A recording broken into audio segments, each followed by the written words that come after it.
नमस्कार दोस्तों, आप सभी का एक बार फिर से स्वागत है। मेरा नाम अशोक कुमार है और अपने साथ मिलकर डिस्कस कर रहे हैं भारत की राज्य व्यवस्था। तो अपने पिछली क्लास में राज्य की शासन व्यवस्था की बात कर रहे थे, जिसमें अपने राज्य की कार्यपालिका और राज्य की विधायिका की चर्चा कर चुके हैं। अब अपने अगले भाग की बात करते हैं और अगले भाग के अंदर अपने देखते हैं राज्य की न्यायपालिका के बारे में या उच्च न्यायालय के बारे में। उच्च न्यायालय, हाई कोर्ट जिसको अपने कहते हैं।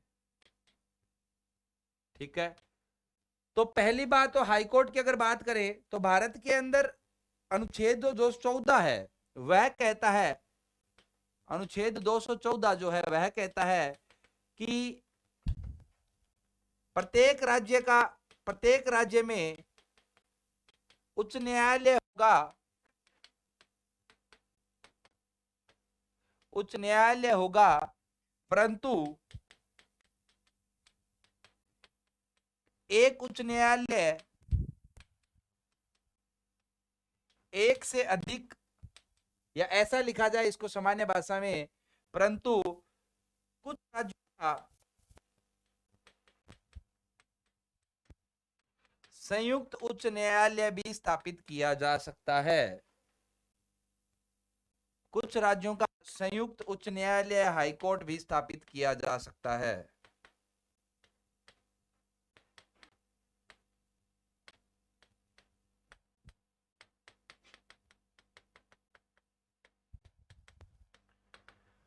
तो यह संभव है कि कोई एक उच्च न्यायालय जो है वह एक से ज्यादा राज्यों के काम आए। उदाहरण के लिए वर्तमान में अगर अपने बात करें तो भारत में 25 उच्च न्यायालय है। वर्तमान में भारत में 25 उच्च न्यायालय हैं। हालांकि राज्य और केंद्र शासित प्रदेश तो ज्यादा हैं, तो कुछ ऐसे उच्च न्यायालय हैं जो एक से ज्यादा राज्यों का काम करते हैं।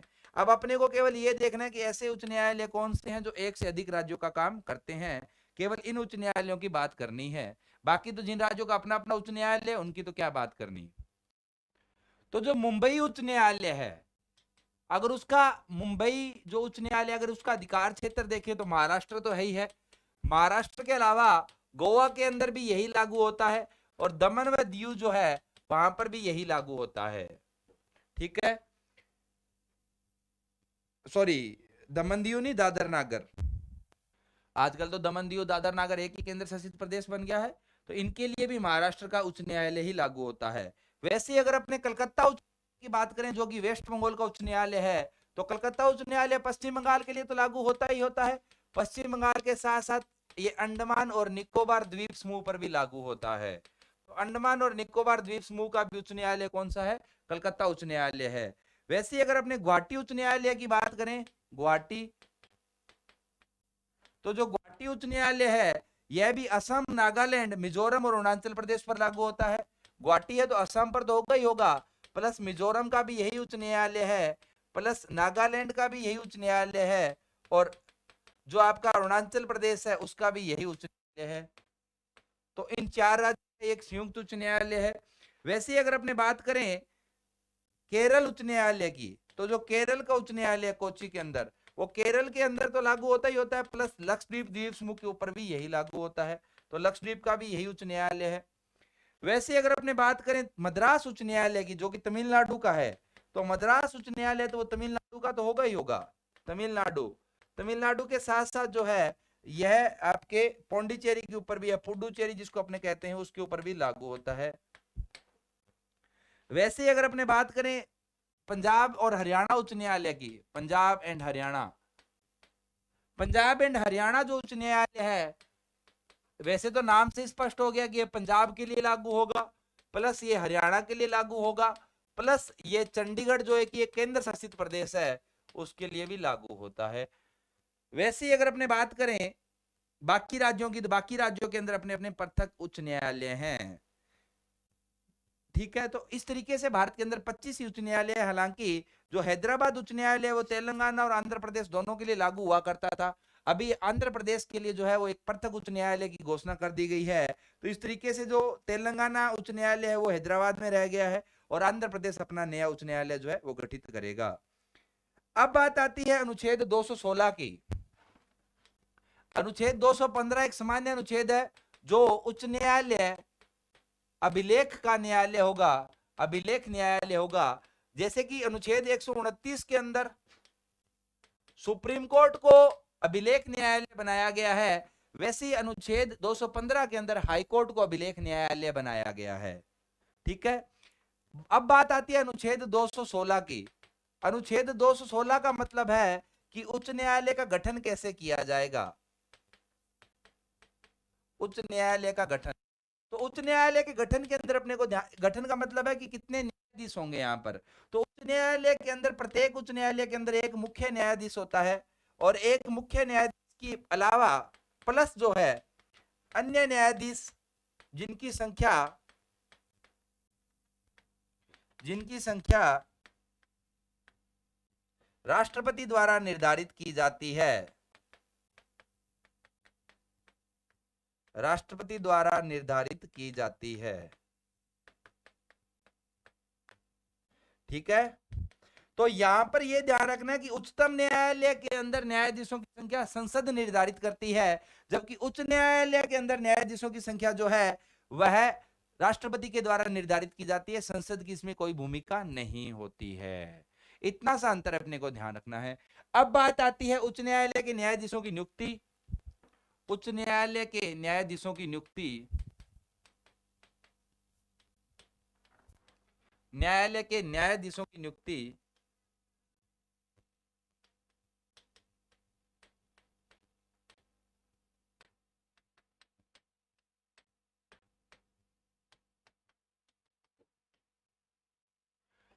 यह है अनुच्छेद 217। पहली बात तो संविधान तो वही बात कहता है कि राष्ट्रपति द्वारा राज्यपाल की सलाह से न्यायाधीशों की नियुक्ति की जाती है, संविधान की तो यह भाषा है। परंतु वास्तविकता के अंदर अगर अपने संवैधानिक भाषा की पहले बात करें, संविधान के अनुसार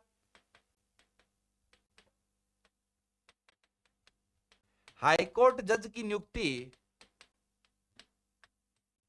हाईकोर्ट जज की नियुक्ति राष्ट्रपति द्वारा राज्यपाल से परामर्श के बाद या राज्यपाल के परामर्श से की जानी चाहिए, राज्यपाल के परामर्श से की जानी चाहिए। ये तो संवैधानिक प्रावधान, ऐसा होना चाहिए, परंतु ऐसा होता नहीं है। होता क्या है,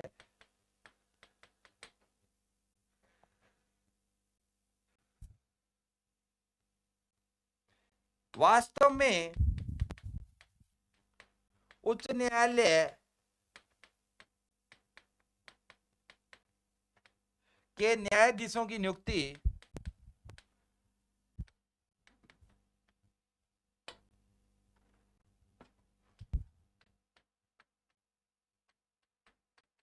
राष्ट्रपति द्वारा कॉलेजियम की सिफारिश पर की जाती है, कॉलेजियम की सिफारिश पर की जाती है। तो वैसी एक समिति बनती है। अब देखने वाली बात यह है कि समिति के अंदर होता कौन है, सिफारिश से की जाती है। इस समिति के अंदर होता है, पहली बात, भारत का मुख्य न्यायाधीश, भारत का मुख्य न्यायाधीश, और उसके अलावा प्लस सुप्रीम कोर्ट के दो वरिष्ठतम न्यायाधीश, सुप्रीम कोर्ट के दो वरिष्ठतम न्यायाधीश। ये जो समिति है, यह समिति न्यायाधीश के नाम की सिफारिश करती है, और उस व्यक्ति की नियुक्ति जो है वह राष्ट्रपति के द्वारा की जाती है। ठीक है, दूसरी बात, उच्च न्यायालय का न्यायाधीश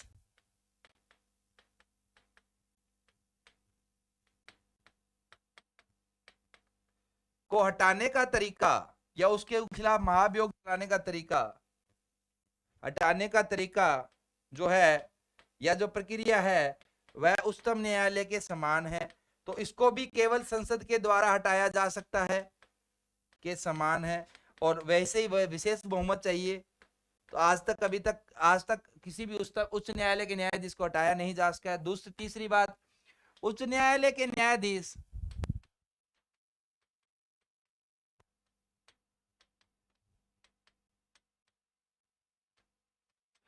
राष्ट्रपति को अपना इस्तीफा सौंप सकता है, राष्ट्रपति को अपना इस्तीफा सौंप सकता है। तो ये इस्तीफा भी किसको सौंपेंगे? राष्ट्रपति को सौंपेंगे, अपना इस्तीफा सौंप सकते हैं।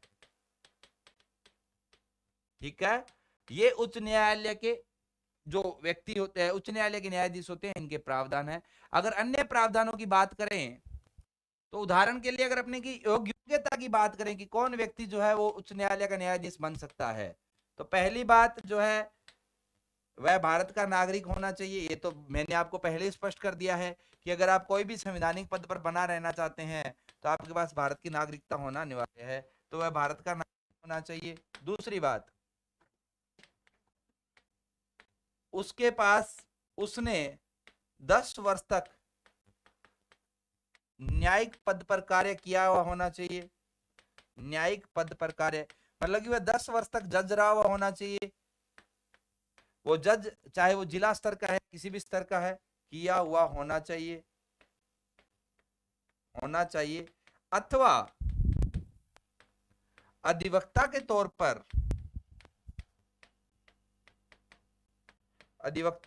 पर 10 वर्ष का अनुभव होना चाहिए।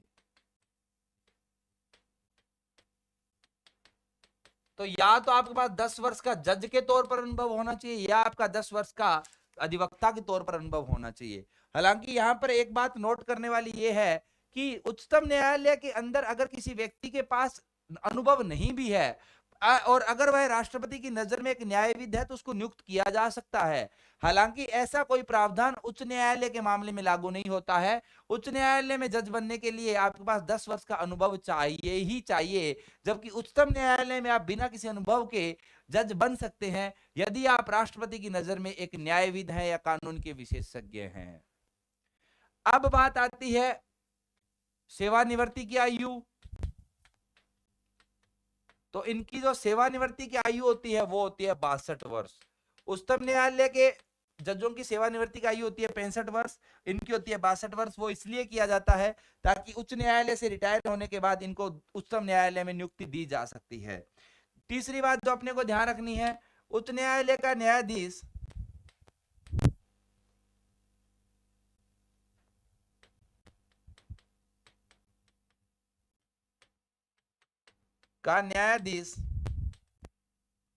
सेवानिवृत्ति के बाद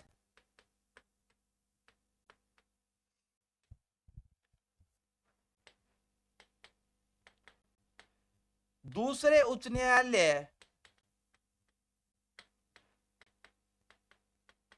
या उच्चतम न्यायालय के अतिरिक्त कहीं कार्य नहीं कर सकता।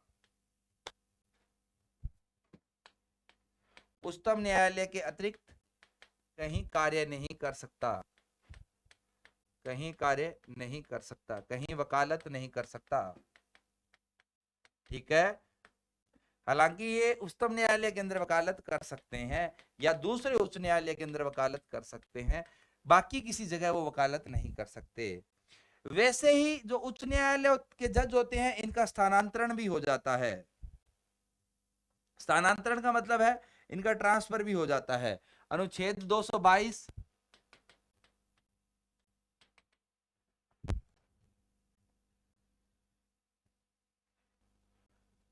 तो अनुच्छेद 222 कहता है कि उच्च न्यायालय के जजों का या उच्च न्यायालय के न्यायाधीशों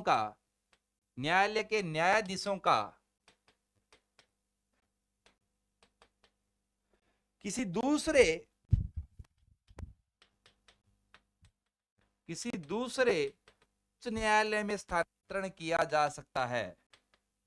उच्च न्यायालय में स्थानांतरण किया जा सकता है, ट्रांसफर हो सकता है, इनका स्थानांतरण किया जा सकता है। परंतु यहां पर इस बात का ध्यान रखा जाए कि ये जो ट्रांसफर होता है ना, ये सामान्य अधिकारियों की तरह ट्रांसफर नहीं है। इनके लिए ट्रांसफर एक सजा के तौर पर माना जाता है। जब तक वह जज अपने उच्च न्यायालय के अंदर अच्छा कार्य कर रहा है तब तक उसका स्थानांतरण नहीं किया जाता है। कुछ विशेष परिस्थितियों में ही इनका स्थानांतरण किया जा सकता है। और स्थानांतरण बहुत इनका जो होता है, स्थानांतरण की सिफारिश वैसे तो देखो संविधान तो कहता है कि राष्ट्रपति इनका स्थानांतरण करेगा, परंतु अपने को ध्यान रखना है कि स्थानांतरण की सिफारिश भारत के मुख्य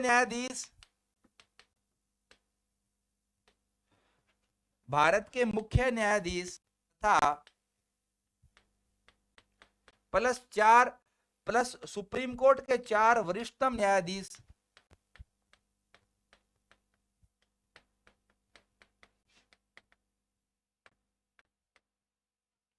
की समिति द्वारा की जाती है तथा अंततः की द्वारा की जाती है तथा अंततः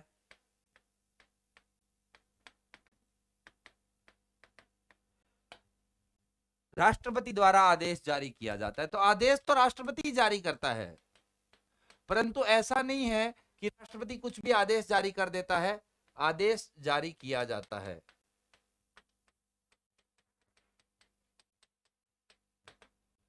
ठीक है, तो ऐसा नहीं है कि राष्ट्रपति कोई भी आदेश जारी कर सकता है।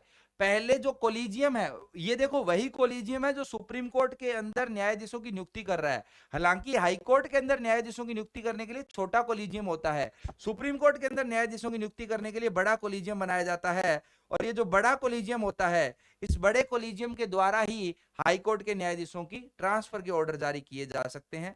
अंत में ऑर्डर जो है वो तो राष्ट्रपति ही जारी करेगा।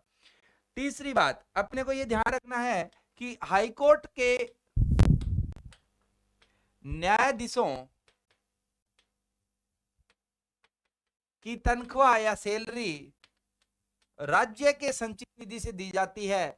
जैसे भारत की एक संचित निधि होती है, वैसे हर राज्य की भी अपनी एक संचित निधि होती है, संचित निधि से दी जाती है।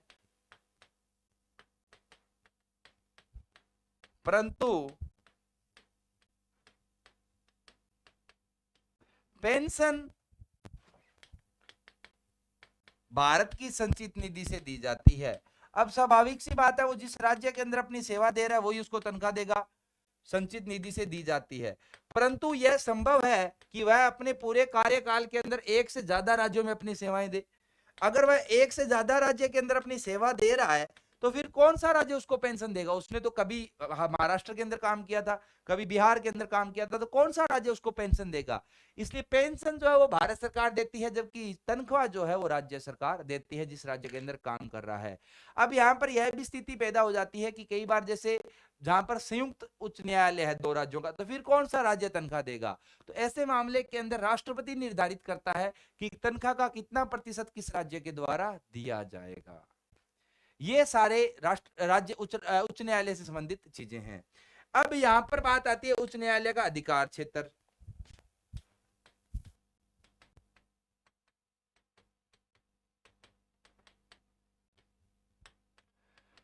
तो देखो वैसे तो एक अपीलीय उन सभी मामलों की अपील की जा सकती है, उन सभी मामलों की अपील उच्च न्यायालय में की जा सकती है उच्च न्यायालय में की जा सकती है जिसमें पहली बात तो इनमें डायरेक्ट कोई मामला नहीं आता, डायरेक्ट तो यहां पर जनहित याचिका ही लग सकती है। बाकी तो जो अधीनस्थ न्यायालय या जो निचले न्यायालय उनके खिलाफ अपील ही होती है। कब कब अपील हो सकती है? पहली बात, यदि अभियुक्त को 7 वर्ष से अधिक सजा हुई है,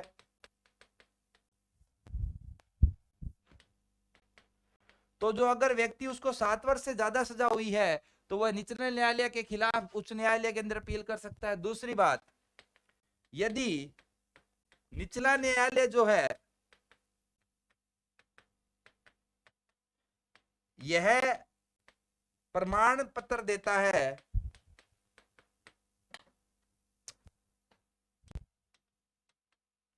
कि इस मामले को उच्च न्यायालय के द्वारा इस मामले को उच्च न्यायालय में भेजा जाए, तो अगर कोई ऐसा मामला है जो निचले न्यायालय को लगता है कि ये मेरी क्षमता से बाहर है या मैं इस मामले को नहीं संभाल सकता, तो वह उच्च न्यायालय को स्थानांतरित कर देता है, इस मामले को उच्च न्यायालय में भेजा जाए। परंतु यहां पर प्रमाण पत्र दिया जा रहा है। ठीक है। तीसरी बात, यदि निचले न्यायालय द्वारा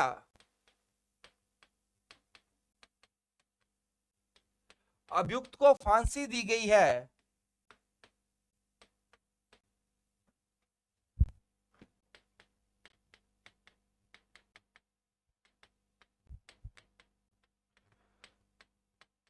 उसका अनुमोदन या उसकी स्वीकृति तो फांसी पर टांगने से पहले या फांसी देने से पहले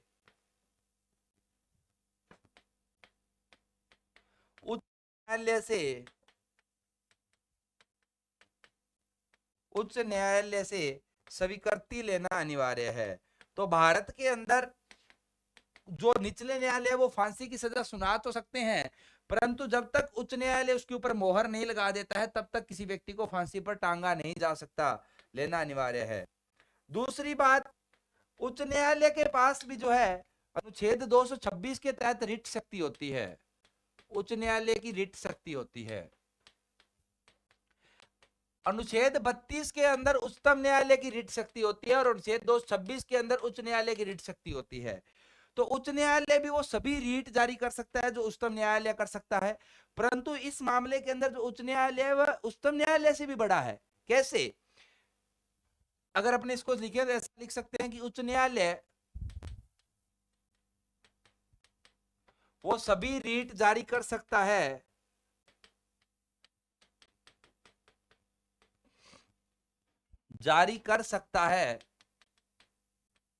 जो उच्चतम न्यायालय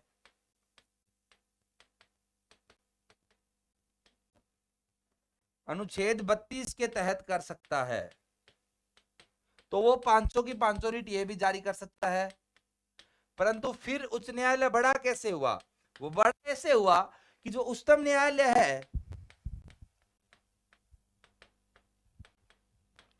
केवल उन्हीं मामलों में रीट जारी कर सकता है या अपनी रीट शक्ति का प्रयोग कर सकता है, रीट जारी कर सकता है जिनमें मौलिक अधिकारों का प्रश्न शामिल हो, परंतु